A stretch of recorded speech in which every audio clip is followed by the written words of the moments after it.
Olá, povo progressista brasileiro, estamos aqui mais uma vez produzindo um vídeo, né, em prol da democracia, é o que eu tenho dito sempre, todos os dias eu falo isso. Né, a intenção desse vídeo é estar fazendo um apoio à política de esquerda do presidente Lula, né, e para que a gente possa sonhar, continuar sonhando com um país verdadeiramente democrático, com um país verdadeiramente solidário a todos os povos.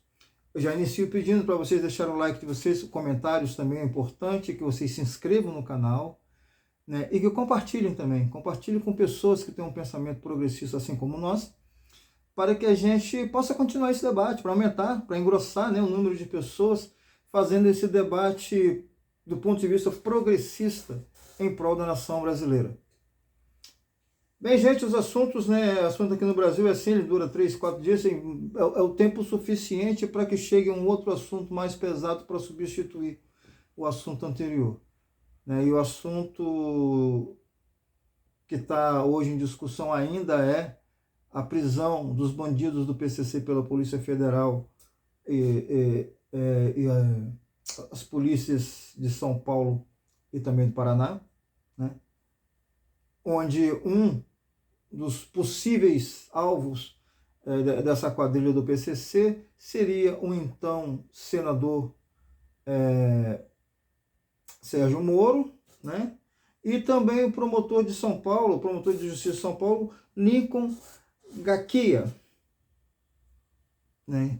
Eu vi uma entrevista olha, vi várias entrevistas do Lincoln hoje, né? E ontem acho que o Brasil inteiro acompanhou o pronunciamento do Moro no Senado, que foi seguido por vários senadores pedindo a parte para falar sobre esse assunto, né? E no desenrolar disso aí a gente viu algumas coisas absurdas, Eu começo dizendo, inclusive, do Flávio Bolsonaro, que ontem, né, em solidariedade à família do Sérgio Moro, disse que política não se ganha com facadas e tiros. Olha, então, se ele realmente pensa assim, é um bom nome para engrossar as pessoas que desejam solucionar o caso da Marielle no Rio de Janeiro, que foi morta a tiros. Eu nunca vi ele se manifestar em relação a isso. Essa pessoa de fato foi morta, não foi uma ameaça, não. Foi morta tanto ela quanto o seu motorista. Se ele acha que a política não deve ser resolvida dessa forma, ele é um grande aliado nosso, pelo menos nesse desejo que nós temos de elucidar o caso da Marielle. Mas nunca se manifestou em relação a isso. Eu gostei muito da fala também do Jacques Wagner, né, que deixou claro que essa situação ela vai acontecer várias vezes porque a polícia não está aparelhada, a Polícia Federal não está aparelhada ao Estado, ao presidente, né? Uma polícia de Estado, não uma polícia de governo. Gostei também da fala do senador Contarato, o capixaba que tanto me honra no Senado. E também do Randolph, né? Randolph, inclusive, mostrou para o Sérgio Moro, né, que ele se envolveu com gente que ajudava a amarrar a Polícia Federal, que hoje salvou a vida dele. Então, quer dizer, foram falas bastante interessantes que eu vi outras pessoas citando até textos bíblicos num plenário do Senado de um país laico. O cara vai citar texto bíblico. Nada contra o texto bíblico, porque eu sou cristão, me identifico como cristão. Mas não faz sentido. Texto bíblico no Senado de um país laico, né? Teve um outro idiota lá que quis insinuar que o presidente Lula é um homicida. O presidente Lula está sendo ameaçado por vários deputados, inclusive deputados, né, com armamento na mão, ameaçando matar o presidente Lula. Já tem uns 6, 7 meses isso. E o presidente Lula que é um homicida. O presidente Lula precisa abrir o olho para não ser vítima. Foi o Cleitinho que disse isso. Cleitinho, se não me engano, é de Belo Horizonte, ele é parceiro daquele deputado que colocou uma peruca lá do Nicolas, ou Nicole, né? Que foi ele que se identificou como Nicole. Então, gente, esse crime, na verdade, não tem nada de crime político nisso. Tá? É um crime do crime organizado contra o sistema de justiça no Brasil. E aí é que entrou o Sérgio Moro. O Sérgio Moro não entrou nisso por questões políticas, não, até porque ele é um político muito, muito, muito apagado. Quem acendeu uma lamparinazinha nele foi o Lula com a fala do Lula 2 dias atrás, e essa situação de ontem, onde ele está pegando uma carona enorme.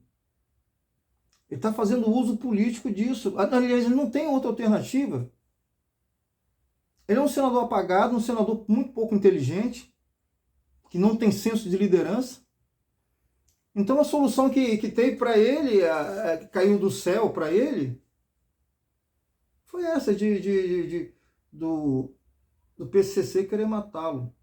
Né? E o Gaquia, que é o promotor de justiça, Lincoln Gaquia, ele deixou muito claro, ele fez questão de deixar isso muito claro, né? Que não tem nenhuma ligação política e que ele acredita que, né? Nisso ainda, sei lá, eu vi uma dúvida nele. Ele disse que isso deve ser ao fato do Sérgio Moro, quando ministro da Justiça, ter impedido, né, ter decretado que não haveria mais visitas íntimas nos presídios. Isso tem 4 anos. 4 anos que o Moro, né, decretou que não haveria mais visitas íntimas, e agora tá esquisito isso aí, tá? Tem mais outras coisas ainda que precisam vir à tona para a gente poder compreender melhor essa situação. Mas o Gaquia deixou bem claro, não tem nada de político nesse crime, né? E aliás, o Sérgio Moro pousou de vítima, mas ele entre outras autoridades. Ele, além de outras autoridades em Rondônia, em São Paulo, né, talvez também, eu acho até que no Paraná também parece que tinha algumas autoridades também sendo ameaçadas pelo PCC. E ele pousou de vítima, não agradeceu ao ministro Flávio Dino, que organizou tudo isso, né? A Polícia Federal, ele fez um agradecimento muito rápido, tal, e virou a vítima. Eu até acho que o Lula, quando o Lula falou no dia anterior a tudo isso, né, antes de ontem, quando o Lula disse que queria ferrar o Moro quando estava na cadeia, eu não diria isso. Eu não diria o que o Lula falou. Mas veja bem, gente, eu não tenho nenhum direito de criticar o Lula. Eu não diria porque a minha história é diferente da história de Lula. Eu acho que quem tem o direito de criticar a fala de Lula em relação a isso são pessoas que passaram pelo que ele passou. Outra pessoa que passou exatamente pelo que o Lula passou, falou assim, não, Lula não teria direito de falar isso porque eu passei pela mesma coisa e não falei isso, não pensei isso. Para você ter o direito de falar contra a fala do Lula, você tem que ter ficado 580 dias preso injustamente. Você tem que ter perdido sua mulher por uma doença causada por essa perseguição que o marido dela sofreu. Tem que ter perdido um neto, não poder ter chorado direito a morte do neto. Perdido um irmão sem poder ter visitado o irmão. E depois de tudo isso ficar claro e evidente que foi tudo uma armação para tirar Lula do poder, da vitória que era certa, e para jogar o Brasil nesse buraco que o Brasil se encontra. E o buraco que o Brasil se encontra é tão grande que até o Banco Central, que agora é desvinculado ao governo federal, nunca pensei que isso pudesse acontecer,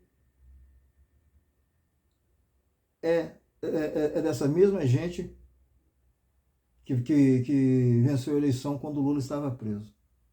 O Banco Central está na mão do bolsonarismo. 13,75%.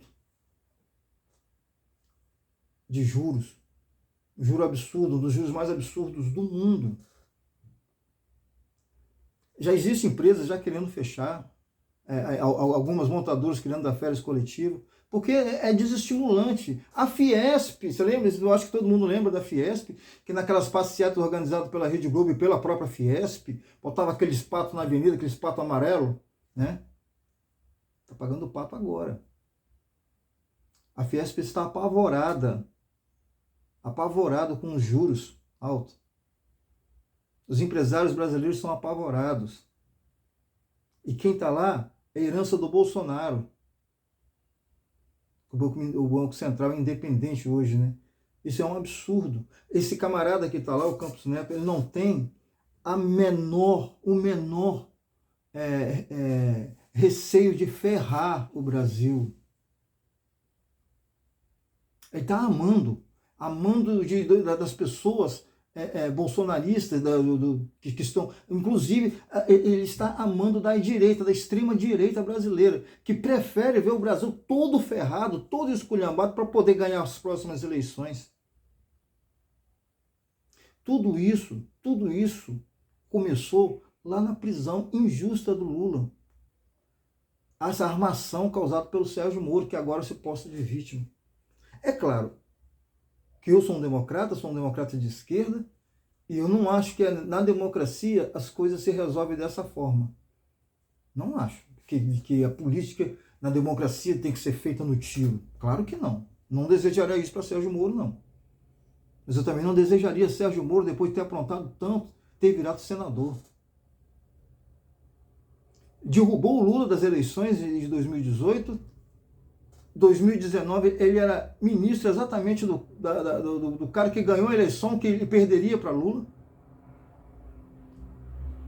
O próprio presidente disse que o que ele queria era ser indicado para o Supremo Tribunal. Olha que cara canalha.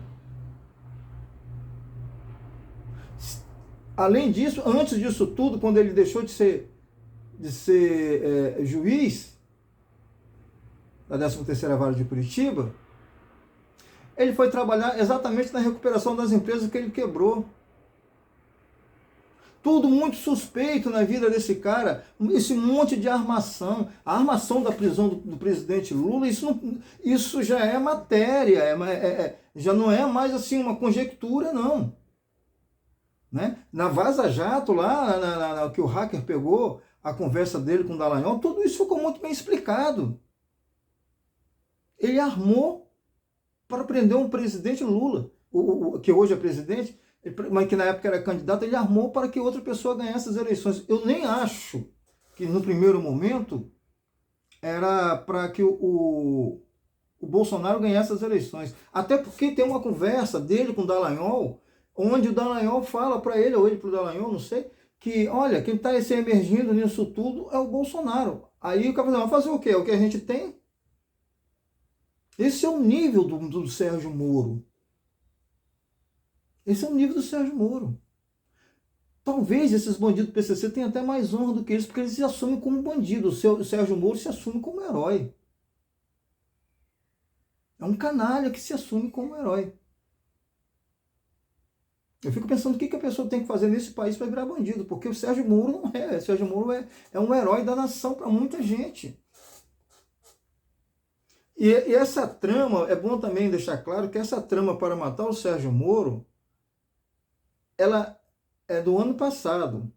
Do ano passado. Eu tenho até o nome da pessoa aqui que foi preso, mas não é tão importante. Ah, não, que está solto. É o Patrick Salomão. Patrick Salomão, ele foi preso pelo Lincoln Gaquia, que é o promotor, né?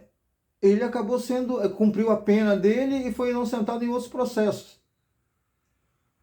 E quando ele saiu da cadeia, ele já saiu com esse propósito de matar.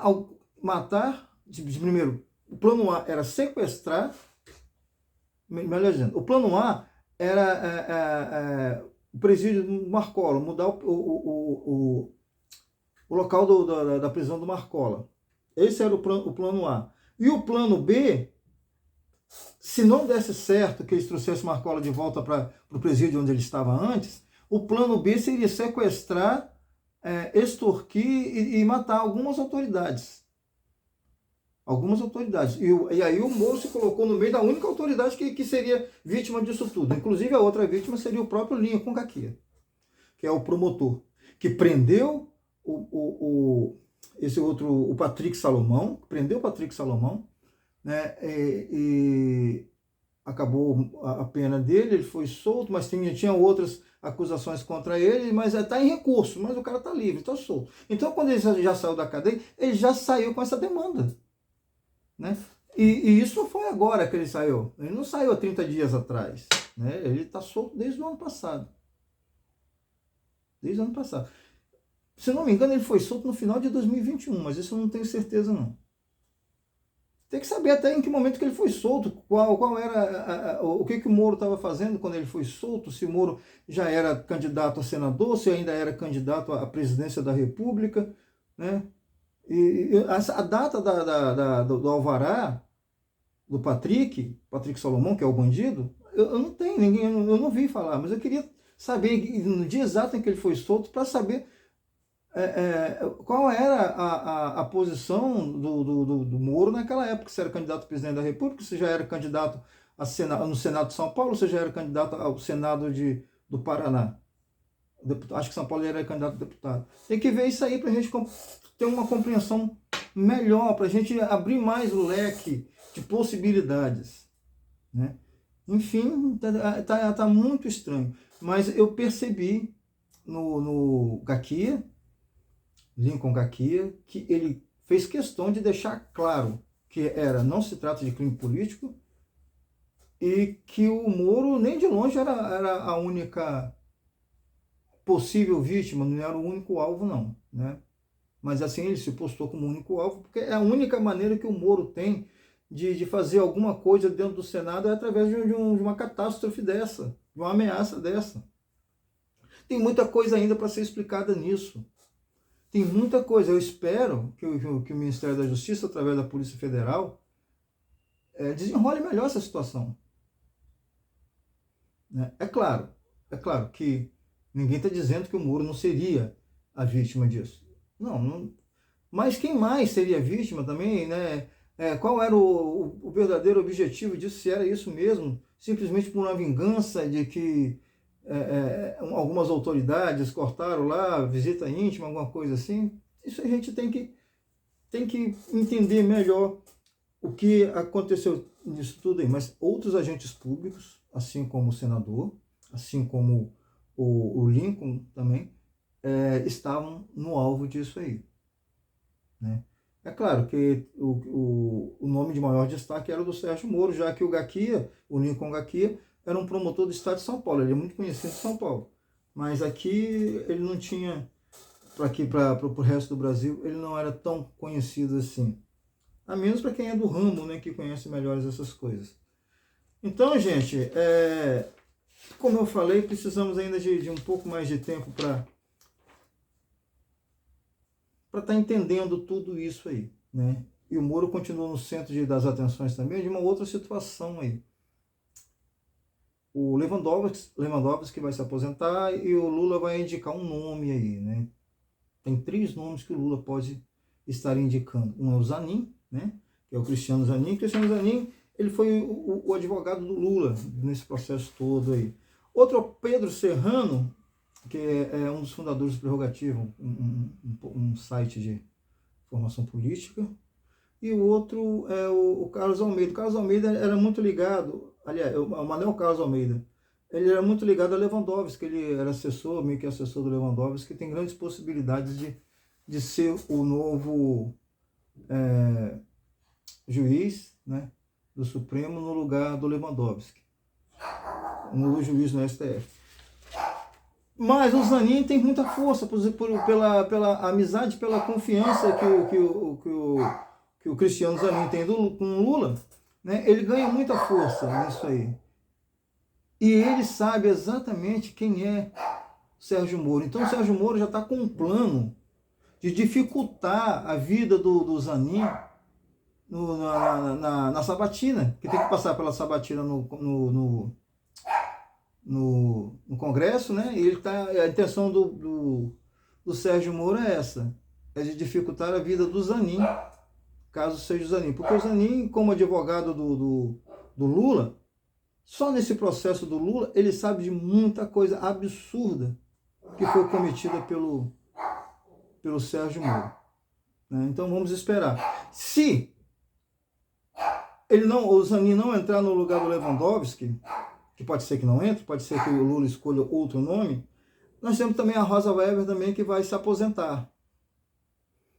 Então, de 3 nomes, ele tem 2 possibilidades. É bem provável que o Zanin, até o final do ano, seja colocado como um dos juízes do STF. Gente, eu vou pedir de novo, né, porque é importante para mim, que vocês deixem o like de vocês, comentários, que vocês também compartilhem, né, e se inscrevam no canal para a gente continuar fazendo esse trabalho, que é um trabalho pretendo me juntar aos outros tantos que estão lutando aí por uma democracia, por um país mais livre, né, por um país mais soberano e por um país mais justo para todos nós. Fiquem com Deus.